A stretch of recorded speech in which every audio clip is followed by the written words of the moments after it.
Bonjour, j'espère que vous avez la pêche aujourd'hui. C'est avec votre love conférencier Alain Godson. Et aujourd'hui, je compte m'entretenir avec vous sur les devoirs et les droits des enfants. Mon message d'aujourd'hui va à l'endroit de mes tendres et très chers parents qui nous ont mis au monde ou bien qui mettons les enfants au monde. Très chers parents, mettre au monde un enfant et surtout bien l'éduquer est une grâce spéciale, est un bénéfice vraiment spécial que nous sommes en train de semer et qui nous reviendra comme bon rendement dans la vie future, dans nos vieux jours, quand nous serons des personnes sans énergie pour travailler. Qu'est-ce que je veux dire par droit et devoir des enfants? Force est de constater aujourd'hui que les enfants que nous mettons au monde s'appuient plus sur leurs droits plutôt que leurs devoirs. Les enfants que nous mettons au monde aujourd'hui ne savent pas qu'ils ont des devoirs envers nous qui sommes leurs parents ou bien envers vous qui êtes leurs parents. Et cela nous interpelle tous. Cela nous interpelle plus sur l'attitude de ces derniers.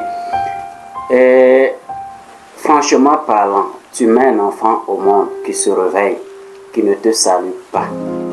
Ce même enfant ne sait pas que non, tu dois poser certaines activités, certaines tâches quotidiennes de la maison pour soulager les efforts, pour soulager la peine de mes parents. Un enfant qui se réveille le matin, qui ne te dit pas un bonjour. Déjà, chers parents, tu es sûr que ce même enfant peut grandir un jour et se rappeler de toi, prendre soin de toi. Tu es certainement sûr que cet enfant-là veillera sur toi. Quand toi, tu ne pourras plus maintenant travailler pour l'aider. Un enfant qui se réveille, qui ne sait pas que non, je dois balayer la cour, je dois laver les assiettes, je dois balayer la chambre, je dois laver les habits, mes propres habits d'enfant, je dois laver les habits de mes parents pour les soulager, pour les aider dans leurs efforts.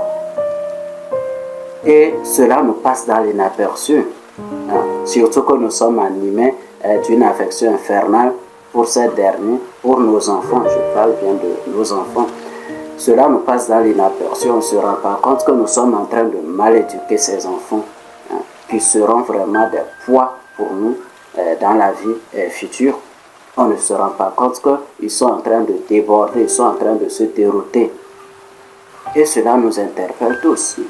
Car bien éduquer un enfant est d'ailleurs un bénéfice aussi pour la société. Non seulement l'enfant sera nuisible pour toi seul, mais il sera aussi nuisible pour toute la société entière. Et nous qui sommes des parents, lorsque ton enfant se réveille, il ne te dit pas un bonjour. Il ne sait pas que non, je dois prendre le balai pour mettre au propre la cour de la maison, je dois prendre le balai pour mettre au propre la chambre, je dois puiser de l'eau, je dois préparer, je dois faire la cuisine, je dois laver mes propres habits. Vous allez constater que certains parents même se forcent encore de laver les habits de leurs propres enfants qui ont l'âge ou bien qui ont la force de faire cette tâche-là. Les parents font ça à leur tour et à leur place. Et les enfants se vaquent à leur promenade, à leurs propres préoccupations qui ne les préoccupent pas, se vaquent à leurs jeux qui leur créent des dangers, se vaquent à leur amitié et qui les déforment.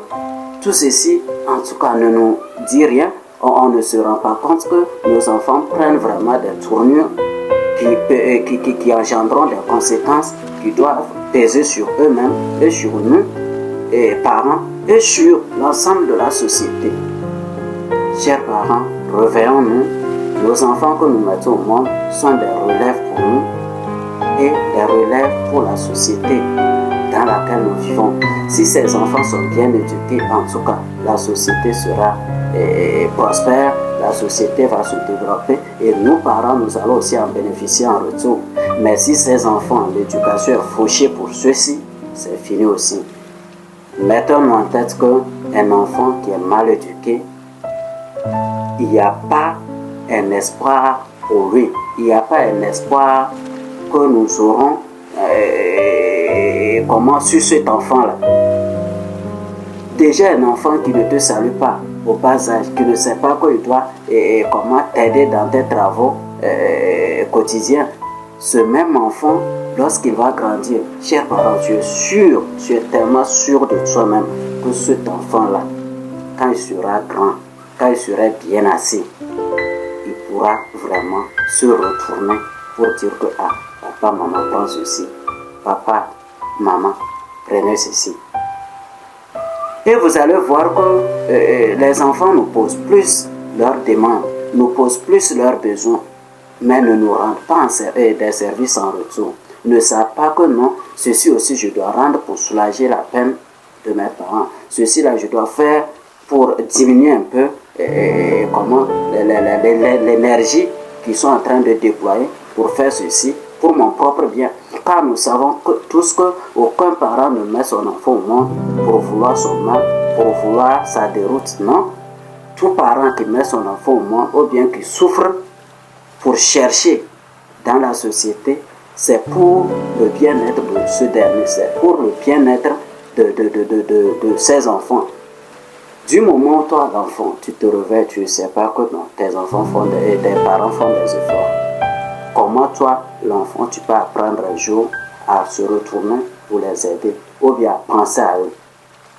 Chers parents, pensons à ça. Les enfants, c'est bien, nous les avons mis au monde. Bien les éduquer est la meilleure des choses. Quand l'éducation est faussée, la base aussi est ratée, ça, c'est fini. Ce sont eux qui deviennent vraiment des cas pour nous. Et on se donne à la mort, on se donne dans des vies vraiment regrettables à cause des actes posés par nos enfants que nous-mêmes nous avons mis au monde. Et cela nous interpelle tous. Cela nous interpelle tous. Lorsque le devoir est respecté, je pense que le droit aussi peut être accompli. Lorsque tu te réveilles, tu fais bien tes activités de famille. En tant qu'enfant, tu poses bien tes actes de famille sans que quelqu'un ne te demande, ou bien après t'avoir demandé, tu arrives à te mettre dans la danse. Tu sais que quand je me réveille, c'est ceci que je dois faire. C'est fini. Ce que tu me demandes en retour en tant que ton parent, je dois aussi le faire pour te satisfaire, pour te mettre à l'aise. Mais du moment où je t'envoie, même tu refuses, je te dis fais ceci, tu ne le fais pas. Tu te réveilles, tu me regardes. Je fais des efforts, tu me critiques. Tu trouves que c'est peu, ce n'est rien. Alors, pourquoi attendre quelque chose de nous aussi? Apprenons plus à nos enfants qu'ils ont aussi des devoirs à accomplir envers nous, qui sommes leurs parents, envers la société dans laquelle nous vivons tous, pour son développement. La société se développe grâce à la jeunesse, grâce aux enfants que nous mettons au monde. Car si nous sommes déjà des vieux, aucune force ne nous est permise ou bien ne nous est accordée pour qu'on se lève encore pour dire que non, ceci ne va pas le faire corriger. La société, la vie de la société, c'est la jeunesse, c'est les enfants que nous mettons au monde et cherchons vraiment à bien les éduquer d'une façon spéciale, d'une manière exemplaire pour que là où ton enfant passe vraiment, qu'on dise que ah, les parents de cet enfant, vraiment, ils sont comme ça, ils sont des meilleurs. Mais si ton enfant passe dans la société, chacun attrape la tête. Oh, celui-ci, ses parents même sont vivants. Oh, celui-ci là, est-ce qu'il vit vraiment avec ses parents? Et ses parents, elle voit ce qu'il fait. Ah, cela nous amène à poser tous des questions. Cela nous amène tous à ouvrir les yeux pour s'étonner. Car c'est aberrant. Certains actes de certains jeunes sont aberrants. On se demande vraiment s'ils ont des parents, s'ils vivent avec des parents qui prennent soin d'eux, qui voient ce qu'ils font réellement. Chers parents, nous vous aimons en tant que vos enfants. Aidez-nous à être des meilleurs pour vous et la société. Aidez-nous à prendre plus nos devoirs plutôt que nos droits. Merci.